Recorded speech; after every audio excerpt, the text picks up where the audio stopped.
피난처 시편 9편 9절. 여호와는 압제를 당하는 자의 요새이시요 환난 때의 요새이시로다. 여호와는 억압받는 자의 피난처가 되시며 환난 때의 피난처시로다. 자크 로우는 존 F 케네디 대통령의 개인 사진 작가였다. 그는 케네디와 케네디가의 사진과 필름이 4만 장 이상이었지만 오직 400장만 인화하였다. 자크 로우는 매우 신중하고 꼼꼼한 사람이었고 필름과 사진을 매우 잘 관리했다. 박물관이나 도서관에서 사진을 요청하면 개인적으로 인화했으며 필름과 사진을 보관할 안전한 장소를 찾을 때 그는 가능한 모든 선택지를 조사했고 그중 가장 안전한 곳은 뉴욕의 JP 모건 체이스 은행에 있는 금고라고 판단했다.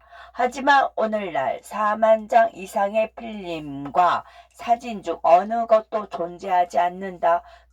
이 금고는 세계무역센터에 있었고 2001년 9월 11일 테러 공격으로 파괴되었다. 궁극의 안전한 장소. 연구 구절의 저자인 다윗은 용사이자 왕이지만 벼랑 끝에 삶을 살았다. 왕인 그도 이 세상에 진정으로 안전한 곳은 없다는 사실을 누구보다도 잘 알고 있었다. 다윗이 주님을 억압받는 자의 피난처이며 환난 때의 피난처라고 말했을 때 그는 궁극의 안전한 장소를 언급한 것이다. 피난처로 번역된 히브리어는 높다를 의미하며 피난처의 의미로 사용되는 매우 특이한 단어다. 이는 하늘이나 우주 공간에 있는 피난처로 접근할 수 없는 장소에 대한 것이다. 억압받는 이라는 단어는 히브리어에서 유래한 것으로 고통에 짓눌리다 또는 무언가 위에 무거운 짐을 얻는 것이라는 뜻이다.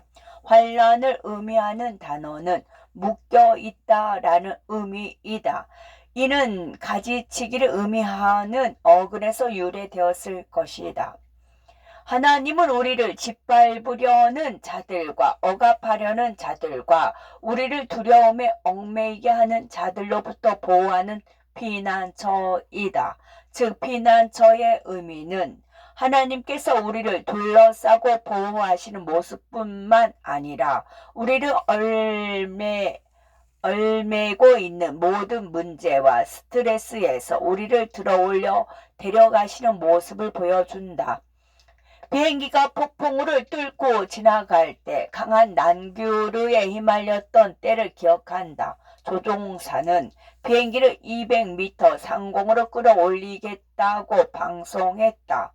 그 후 우리는 폭풍우 위로 날고 있었고 고요하고 평화로운 곳으로 들어갔다. 창밖을 내다봤을 때 여전히 폭풍우가 몰아치고 번개가 번쩍이는 것을 볼 수 있었다. 이것이 말하는 피난처이며 다윗이 말하는 피난처다.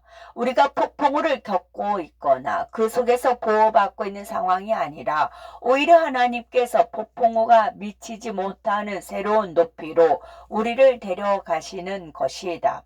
양측이었을 때도 왕이었을 때도 다윗은 하늘을 올려다보는데 많은 시간을 보냈을 것이다. 특히 저녁 시간에는 별과 행성을 관찰했을 것이다. 그에게 그 높은 곳은 누구나 있을 수 있는 안전한 장소였다. 당신이 그런 고도로 올라가면 아무도 당신을 건드릴 수 없다.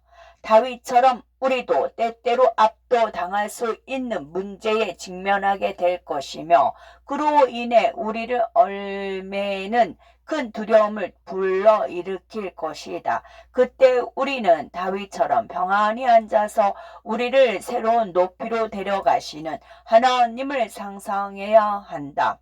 시편 9편 9절의 약속은 삶의 폭풍우가 우리를 위협할 때 여호와께서는 우리의 피난처가 되시며 그분은 우리에게 폭풍우가 접근할 수 없도록 만드신다.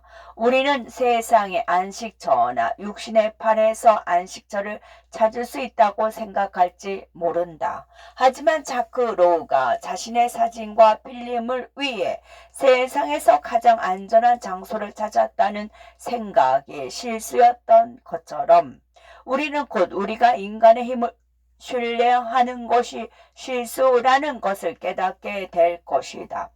체이스 은행의 금고조차도 삶의 격동과 위험으로부터 보호할 수 없었다. 우리를 위한 유일한 보호와 피난처는 다윗의 고백처럼 우리를 삶의 폭풍에서 끌어올려 그분 안에서 쉴 수 있게 해주시는 하나님 품에 있으며 그곳에서 우리는 폭풍우가 거세게 몰아칠지라도 그분의 보살핌의 높이에서 평안하게 아래를 내려다볼 수 있다.